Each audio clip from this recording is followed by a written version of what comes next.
This week's episode is brought to you by Audible. You don't ride an elevator for the music or pick an airline for the movies. So when it comes to audio entertainment, it makes sense to choose Audible.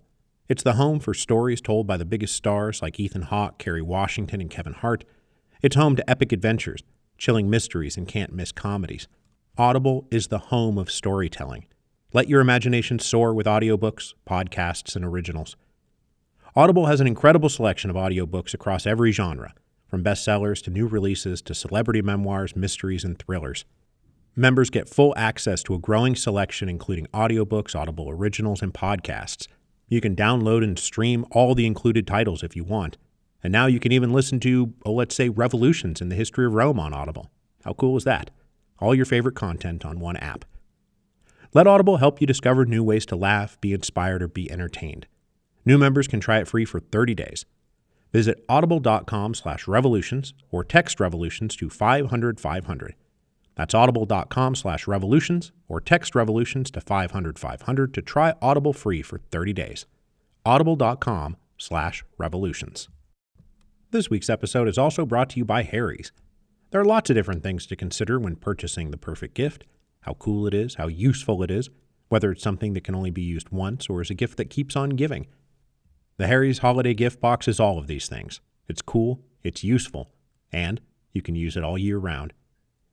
The people at Harry's were kind enough to send me a holiday gift box, and I think it would be the perfect gift for anybody out there. Not just the guys in your life, but what about the ladies? It's not like they don't use razors too. I can always happily endorse the quality of the shave, but these new holiday gift boxes are great. They include things that you've come to expect from hearing me talk about Harry's all these years, and all of it wrapped up in a lovely little gift box, nice enough to go right to the recipient without any additional wrapping required. I'd be personally happy to give someone a Harry's gift box and perfectly happy to receive one. So check off all the guys on your list with a Harry's starter set. First-time buyers get a $13 value for just $3 at harrys.com/revolutions. And check out Harry's gift boxes. But act fast, these offers are for a limited time with limited stock at harrys.com/revolutions. Hello, and welcome to Revolutions. Appendix 10, The Revolution Devours Its Children. Well, we all knew this one was coming eventually. The point in the revolution when a small clique of radical fanatics who seize control of the government in the second wave of the revolution embark on a reign of terror to purge the enemies of the revolution. At the moment of maximum crisis, surrounded by enemies on all sides, they turn to firing squads and guillotines and chopping blocks to ruthlessly eliminate all perceived threats. And as the radical clique now in charge of the government is inevitably composed of a teeny tiny minority of the population, the vast majority of the population might find itself plausibly targeted as enemies of the revolution. Not just conservatives, reactionaries, and restorationists, but anyone deemed insufficiently enthusiastic about the radical program, or who have ever so slightly different opinions about what that revolutionary program should be about. And this includes, of course, those who helped make the revolution in the first place, the leaders of that first wave, like the hapless moderates so recently overthrown in our second wave. So we have reached the phase when our revolution begins to devour its children. But here's the thing. It doesn't always go like that. Not all revolutions wind up at a reign of terror phase. In fact, most of them don't.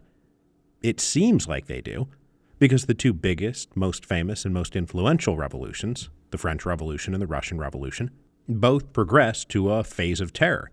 And since we take those to be our model revolutions, we think that all revolutions must progress to a phase of terror. But as we discussed last time, that radical second wave challenge to the moderates fails as often as it succeeds. So oftentimes there are no radicals in power to launch such a reign of terror. And as we know, moderates would never dream of using excessive violence to cement their control amidst revolutionary chaos. Oh wait, of course they would. So even though plenty of revolutions do not wind up at a radical reign of terror phase, they nearly all wind up at a point when top-down violence by the revolutionary government is deployed against its own people. We don't have a dramatic name, such as Reign of Terror, for top-down violence committed by moderate revolutionary regimes, so I'm going to take a page from a different period of French history to give that a name, Let's call them Bloody Weeks, after the infamous suppression of the Paris Commune, because here too, the revolution is devouring its children. So what I want to do today is go through both kinds of top-down revolutionary violence, both reigns of terror and Bloody Weeks, establish the who, what, when, where, why, and how of both types of revolutionary child devouring, and mark out how they are different, because they are different, but also notice how they are very much the same. Let's start with the what question, as in, what are we even talking about here? So let's define our terms. A reign of terror is when a revolutionary government, captured by a radical faction, uses the power of the state to carry out a campaign of political violence. It involves an intrusive mechanism of surveillance, encouragement of citizen mutual denunciation, mass arrests, flimsy rules of evidence, and often, though not always, concludes with summary execution. The ultimate goal of a reign of terror being the liquidation of perceived enemies of the revolution and a final consolidation of power by those in power. This is in contrast to a bloody week, when a revolutionary government, successfully defended by the moderate leaders against the radicals, uses the power of the state to carry out a campaign of political violence against the defeated radicals. It involves the declaration of martial law, mass indiscriminate arrest, and often, though not always, concludes with summary executions.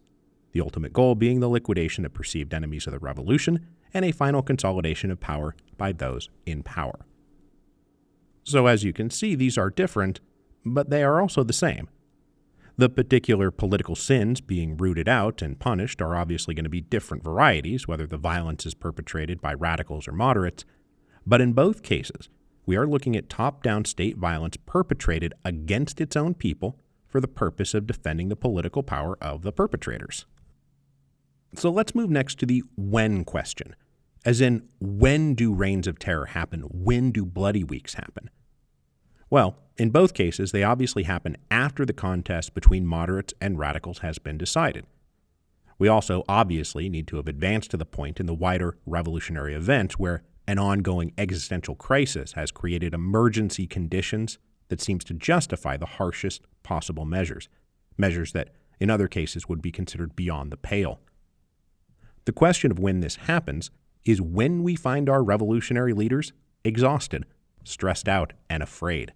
They need to be deeply fearful and not a little bit paranoid of what will happen if their rivals win. So they cannot allow their rivals to win. We don't find reigns of terror or bloody weeks happening after the initial first wave of revolution. In the honeymoon period that follows that first wave, everyone is excited about the limitless possibilities of the revolution. And that isn't exactly fertile ground for a reign of terror or a bloody week, because the prevailing emotional vibe is hope, optimism, and unity, rather than fear, bitterness, and division. So now let's move on to a bigger question of who. And the who question has two aspects: who perpetrates the reign of terror or bloody week, and who are the victims of a reign of terror or a bloody week. Now, I want to set aside the latter aspect for a moment to focus on the former. Who is doing this? And we already know part of the answer because of the inherent distinction between reigns of terror and bloody weeks. Reigns of terror are perpetrated by radicals, bloody weeks by moderates. But the who is doing this question also involves the wider personnel carrying out the project, because it's obviously not going to be enough for uncompromising leaders of some executive committee or provisional government to order mass arrests and executions without anyone to carry out the orders. So we must also note here that in both cases, there's going to be a loyal apparatus of police and military and lawyers and judges who do the actual rounding up, arresting, arraigning, sentencing, and carrying out of the sentences. These people must have some kind of ideological motivation for not just going along with all this, but actively and eagerly participating. So we can give the reign of terror a name and a face like Robespierre, and we can give a bloody week the name and face of Adolphe Thiers. But absent thousands of willing subordinates and collaborators, it's never going to happen. Carrying out a vast project of political violence is a team effort. And before we go on, I also want to mention here that everything we're talking about here today is distinct from white terrors. A white terror is perpetrated by reactionaries, conservatives, and restorationists. That's a whole separate can of worms. What we're talking about here today is still revolutionary on revolutionary violence, because the revolution is eating its children. Now, I want to briefly set aside the other big who question. Who are the victims? Because that question will make a lot more sense after we've talked about the why question. Why embark on political massacres? What's the point? This isn't something you just haul off and do on a whim. Even fanatics have justifications beyond just a mindless thirst for blood. Mindless thirst for blood is actually a far rarer condition than one might suppose. Even historical actors with the most blood on their hands can point to a thing they were trying to accomplish that somehow necessitated all that blood. So let's start with the reigns of terror. For reigns of terror, I see 5 broad categories that have shown up historically, all of which are mutually reinforcing, and so we're going to talk about these in no particular order. But first, we have a thing called winning the war. Why have a reign of terror? Because we need to win the war. What war? Well, whatever war the regime happens to be fighting at the time. In both Russia and France, the perpetrators of revolutionary terror, whether Jacobin or Red, were waging both civil wars and foreign wars. The very existence of the revolution seemed to hang in the balance. It did hang in the balance. It wasn't even irrational paranoia that led them to see spies and saboteurs and fifth columnists trying to undermine them from within who needed to be purged. Spies and saboteurs and fifth columnists were absolutely trying to undermine them from within. They probably did need to be purged. And with victory or defeat in the field determining the whole fate of the revolution's own soldiers and officers needed to display iron discipline. If anyone slacked off or failed in their duty, it wasn't just a mistake, it was treason. So the implementation of terror was justified by its leaders as a vital response to the exigencies of war. Second, related to the exigencies of war, was economic mobilization and the marshaling of resources by the state. Among those most frequently targeted by revolutionary terror were not just political partisans or foreign enemies, but something else. Hoarders, speculators, profiteers, people who were undermining the revolution's economic mobilization, people who refused to hand over grain or sell at a price below what they thought reasonable, people who would not give up their tools or their livestock or their fodder to some passing army or political agents. If a revolution comes under radical control, there is also usually an amount of confiscation and redistribution of land going on, and anybody who opposes that is often going to find themselves on the wrong side of a machine gun or a guillotine. Now, in those economic cases, we're often dealing with people motivated by economic self-interest rather than political ideology. So, to turn to our third point, is the necessity of clearing out those rival political factions and parties, the people who are driven by political ideology. This is the liquidation of the Girondins, the trial of the SRs. It's very important to paint these rival groups as totally illegitimate so as to not challenge the hegemony of those radicals who have seized power, whether it's the Mountain or the Bolsheviks. It's vital for the radicals, who, as we have noted, are a very small group, to identify themselves one-to-one with the greater revolutionary struggle. No other group can be allowed to have a legitimate claim to the revolution, and anyone who does is liable to find themselves on the wrong side of a machine gun or a guillotine. Now, this relates to the fourth point, which is that the regime must eventually establish its own preponderance of force over the society. That's the whole basis of political sovereignty. The first wave of the revolution broke the ancien regime's claim, but eventually the post-revolutionary chaos is going to have to give way to something resembling a new order. If the radicals won their contest with the moderates, then obviously the moderates were unable to establish such a preponderance of force for themselves. And as the radicals take over in a hostile, dangerous, and chaotic time, they need to bring down some kind of violent hammer to establish that we are now sovereign. And the way that you know that we're sovereign is that we can lock you up or kill you whenever we want. A reign of terror is thus partly about making society well and truly afraid of challenging them. That's what sovereignty is all about. Fifth, and finally, a reign of terror has its own ideological logic outside immediate threats to the power of the radicals, whether it's real or perceived. The reign of terror is an extension of the radicals' willingness to liquidate and destroy old institutions and start their revolutionary society off with a clean slate. Defenders and beneficiaries of the old ways can and should be cleared out ruthlessly so that a good and pure new society can be built. And because they are radical, that list includes not just people actively conservative or reactionary, but anyone insufficiently committed to new beginnings. So broadly speaking, those are the justifications for reigns of terror. They answer the question, why do we need to have a reign of terror? And it's not that we have to accept those justifications. It's just that those are the justifications the radicals themselves believe. Now, Bloody Weeks, on the other hand, have subtly different justifications.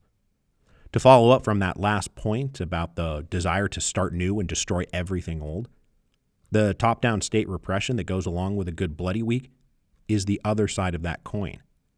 They must arrest and deport and confiscate and kill not to ensure a year zero fresh start, but to prevent a year zero fresh start. Moderates, as we've defined them, often love a good political revolution, but they hate the possibility of a social revolution. And they are absolutely willing to kill to prevent the world from being turned upside down. In fact, they're perfectly willing to compromise and reconcile with many parts of ancien regime society, but unwilling to compromise with the most radical wing of their own revolutionary coalition. So it's pardons for conservatives and firing squads for radicals. But the principal justification for a Bloody Week is order. Where a reign of terror is tied to the continuing advance of the revolution, Bloody Weeks are all about restoring order. The radical challenge and further extracurricular activities by revolutionaries out there must be declared out of bounds for all time. And so the radicals who keep challenging and pressing the new moderate regime are condemned for their criminal behavior, for their rioting, their disturbing of the peace, destruction of property, and treason. The justification for a brutal smackdown on the radical wing of the revolutionary coalition rests on the need to restore order. But just like a reign of terror, this restoration of order is about establishing the moderate regime holds a preponderance of force and a monopoly on the legitimate use of force. The time has come for people to stop taking up arms, stop manning barricades, and stop with all these irregular solutions to their political problems.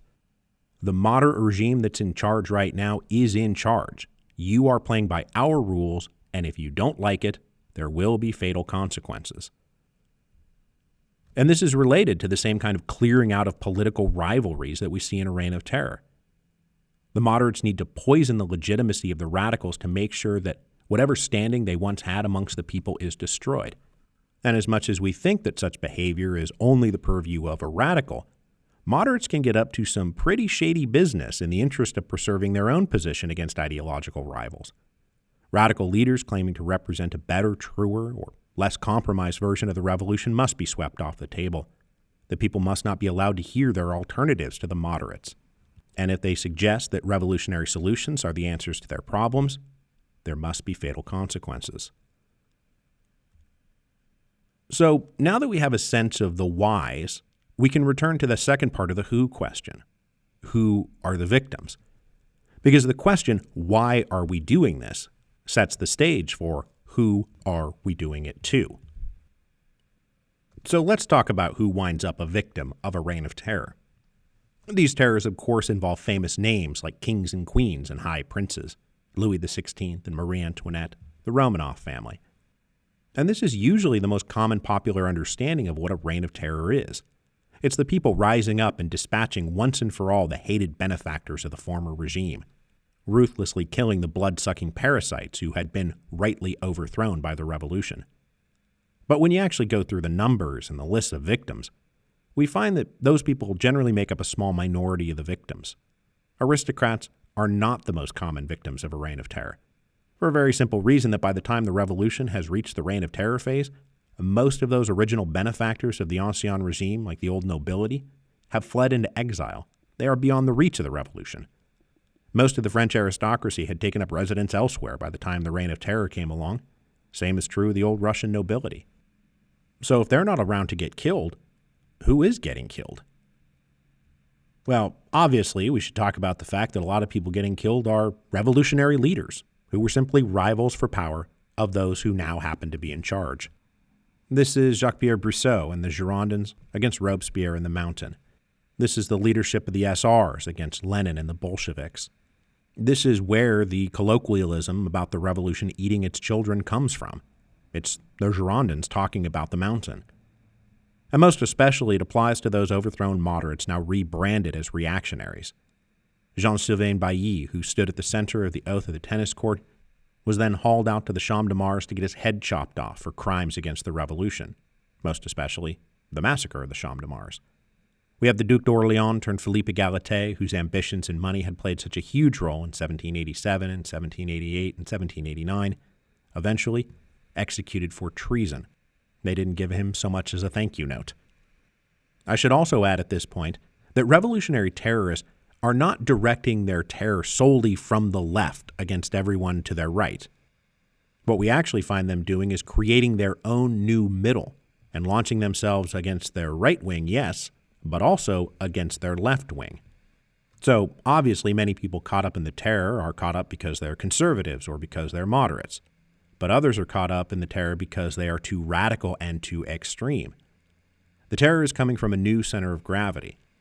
So in Russia, for example, we could talk about left communists and SR maximalists and anarchists who were targeted by the Bolsheviks along with liberals and whites for the same reason, that their activities were undermining the unity of the revolution at a time of foreign and civil war. When Robespierre launched the Great Terror in 1794, who did he target before he even got to the Cordelier gang? Left-wing Heberists, who were actually more radical than the members of the Committee of Public Safety. So beyond ideological rivals, we often find a good number of foreigners being targeted in all of this. It is typically a very dangerous thing to be a foreigner inside of a revolutionary event, because though you might find temporary excited encouragement and a universality of fellow feeling early in the revolution, this is often eventually going to be met by a paranoid style of revolutionary nationalism, where you now might be identified with enemies of the revolution because of your foreign connection. Revolutions are very dicey times for even the most apolitical of expatriates. But most of the victims are simply poor, anonymous commoners. Peasants, workers, lower-class randos who run afoul of the regime in one way or another, or who simply live in an area that happens to be in a state of acute unrest, and the government decides to order in some infernal columns. The official tally of the official reign of terror is packed with victims from the Vendée, for example, whether they were engaged in the uprising or simply picked up for being in the wrong place at the wrong time. Those who are subject to such summary executions, whether by drowning, hanging, cannon fire, guillotine, or machine gun, their names escape our notice because they were nobodies. For every execution of a famous celebrity historical figure, there are hundreds or thousands of executions of unknown commoners. Partly, this can be the result of ratcheting up draconian capital punishment for the simplest of crimes. Lots of victims of the French Reign of Terror were like pickpockets and thieves, people who had just broken the law. If you think about the September massacres, which were a prelude to the official Reign of Terror, something like half the people who were killed were not aristocrats or enemies of the revolution at all, but people simply being held for having committed some regular old crime. A Bloody Week, meanwhile, tends to be a little bit more focused than all of that. It's less about a prolonged period of repression hitting out in multiple directions at once, and more about a brief and sharp blow against the radical wing of the revolutionary coalition. And it is hitting out especially against those who have recently attempted to take up arms against the government in the second wave of the revolution. So after the June Rebellion of 1832, or the June Days of 1848, or the suppression of the Paris Commune, or like after the Spartacist revolt in Germany, the victims tend to be politically radical. They are targeted for trying to move the revolution beyond whatever center the moderates have tried to establish, and unlike a reign of terror, is not accompanied by a similar attack against conservatives, reactionaries, and restorationists, unless some group of them also attempted to stage some kind of violent counter-revolution. In terms of economic class and social standing, the victims of a Bloody Week tend to come from the lower middle classes and lower classes. So students, artisans, rank-and-file soldiers, and sailors, possibly a few professionals and intellectuals if they got a little too enthusiastic about the radical second wave of the revolution. But unlike a reign of terror, which can find a number of rich, or at least formerly rich, aristocrats, as well as lots of comfortable ladies and gentlemen, the victims of the Bloody Week are going to be coming from the poorer districts. which doesn't exactly set Bloody Weeks apart from Reigns of Terror, since Reigns of Terror also involved lots of lower-class victims.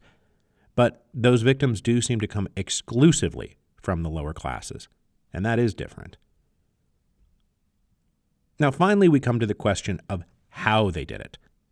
What are the mechanisms and procedures undertaken by the who are perpetrating top-down state violence, and the who are the victims of that top-down state violence? Well, when it comes to the Reign of Terror, the mechanism is usually some kind of revolutionary tribunal to at least give a nominal appearance of revolutionary justice. Now, during the French Revolution, revolutionary tribunals were set up to do more than just give the appearance of justice, and there were rules of evidence. But when the law of suspects came down, those rules were suspended, and we get to infamous kangaroo court-style tribunals. Evidence no longer really matters. Accusation carries all before it. So even as there are judges and prosecutors and defendants all playing their parts, the verdict is predetermined, and with ruthless efficiency, the accused are turned into the executed. But for the most part, the Reign of Terror likes to keep up the appearance of legality, especially when it comes to trying people who are in the dock for political reasons. People were not hauled before the Revolutionary Tribunal merely for their political leanings. The accusation was not, "we disagree with you politically." The accusations, for example, against Danton and Desmoulins were that they were involved in a corrupt self-dealing scandal with a certain state-owned company, which they had nothing to do with. But it's not like the Committee of Public Saying was just saying, "Oh, these people pose a political threat to our power, so they must be dispatched with." It was far more that they were corrupt, that they were profiting from the revolution at the expense of the people. One of the most common accusations we find are collaboration with foreign enemies, no matter how spurious or absurd the charge. And so, for example, as with Stalin's purges in the 1930s, you have inner circle communists admitting that they colluded with the imperialist capitalists to overthrow the revolution. Even if such accusations are literally unbelievable, it is necessary to establish them so as to discredit these leaders, which is, as I said, one of the key goals of a Reign of Terror, to make sure that the party in power is recognized as the only legitimate representative of the revolution. So you don't accuse them of supporting the wrong political policies. You accuse them of colluding with enemies of the state. A Bloody Weeks can use the same kind of legal procedures. And though there is certainly quite a bit more fidelity to objective facts and following something like the rule of law in Bloody Week procedures, there is still something very perfunctory and summary about the nature of the justice being dispensed. Since mass arrests and processing of detainees unfolds quickly and sometimes haphazardly, and it just really doesn't matter if somebody who's really innocent gets found guilty. But that said, there is some attempt to limit the harshest penalties to those who were, for example, caught with arms in hand or who were recognized as the leaders of some insurrection. In these cases, the crimes don't necessarily have to be manufactured. Because the Bloody Week is taking place in the aftermath of a failed revolutionary challenge to the government, and it's much easier in that case to accuse and prosecute somebody for participation in a failed coup when they are caught with a gun in their hand. But it is worth pointing out that those who are rounded up and tried by a moderate regime's courts and subsequently sentenced to detention or deportation or execution are there after a period when martial law had been declared. And plenty of people who surrendered or laid down their arms were not arrested and processed according to the regular rules of law, but instead came under the immediate jurisdiction of military officers operating under that martial law. And so before the polite niceties of an organized criminal court come into play, many radical leaders and followers find themselves summarily shot on sight rather than being processed at all. The vast majority of those killed in action during the Bloody Week were not killed during an exchange of fire, but in summary executions in the street after surrendering or being arrested. Now, there are plenty of differences between Reigns of Terror and Bloody Weeks. A Bloody Week does tend to be of shorter duration and more limited in scope and more limited in who it's targeting. A Reign of Terror tends to go on for longer and be a more all-encompassing blanket over society. Now, it's difficult, given conflicting historical evidence, to know for sure who counts as a victim in the Reign of Terror or a Bloody Week, and what the final numbers for such activities actually were. But it also seems that a Reign of Terror often involves more suspects, more defendants, and more execution than a Bloody Week will. A Bloody Week also has a tendency to directly hit a group that has recently attempted to stage some kind of insurrectionary coup d'etat, and so it falls under the purview of a sovereign regime defending itself from an illegal revolt, as opposed to a reign of terror, which is more ideologically driven and is attempting to use their violence to establish entirely new political, economic, and social norms, among other things.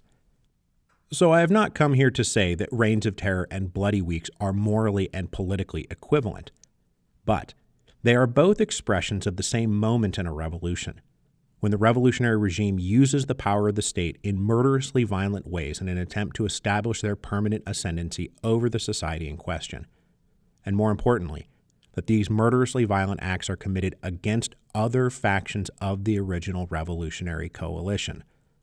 In both cases, this is the revolution devouring its children, and that is something that does seem to inevitably occur in every revolution. So, we are approaching the end of this final project of Appendices to the Revolutions podcast.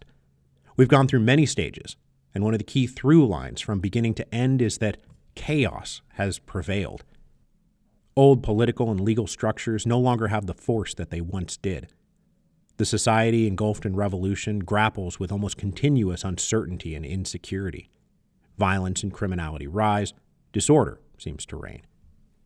And so next week, as we approach the final stages of both Revolution and the Revolutions podcast, we will talk about why it is that at the end of every revolution, we always seem to meet a revolutionary dictator.